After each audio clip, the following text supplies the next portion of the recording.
kind of the curse of the Renaissance man in professional sports is, are you all here? Are you all in, right? Is that something that you had coaches or front office people, or you heard whispers like, you know, is this guy really all basketball like we want him to be? Did you deal with that? Oh, all the time. Yeah, no, people were always wondering how committed I was to the sport.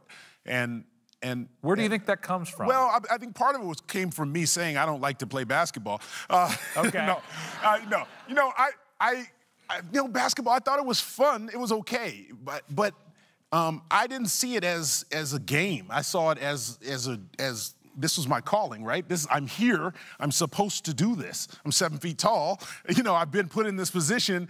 And for me, it was more of a means to an end than anything else. And I think people could see that. They could see I didn't love basketball. I mean, basketball, it's cool that I could play a game for a living.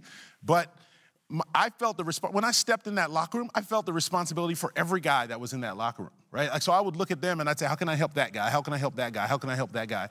I felt like, how can I bring this team together? You know, so from a leadership standpoint, I'm always thinking about how the pieces fit. And so for me, it was more than just basketball. It wasn't like, you know, basketball was kind of the smallest part of the equation. So all of this in this part of your career is leading to this 1992 Dream Team. Oof. Now we've got the NBA guys. Yeah. The United States was like, okay, really? You want to bring those guys out? We're going to bring these guys out. So, yeah. I mean, this is Jordan and Barkley and Pippen and Ewing. And I mean, it was an amazing team. And yeah, as soon as they asked me and they said, you know, we're going to get, you know, the best players. Would you like to play? Are you kidding me?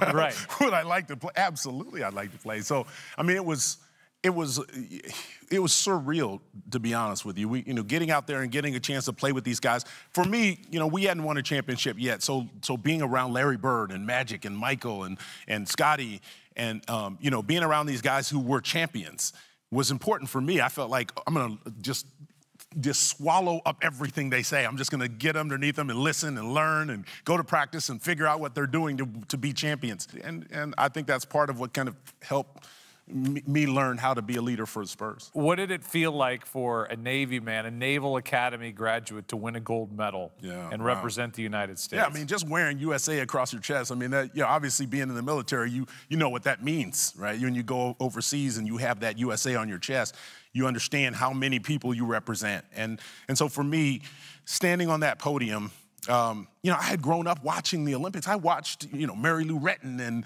you know, Mark Spitz, and those were the guys I watched growing up. I never thought I'd be that guy standing on that podium, and so it was a surreal moment when, you know, I bend over and they put a gold medal around my neck, like, you know, like my kids will never forget this moment right here. Right. This is a great moment. So very, very cool. At that time, my wife was pregnant with my son, my first son, and I thought this is a moment for my posterity. So it was very cool.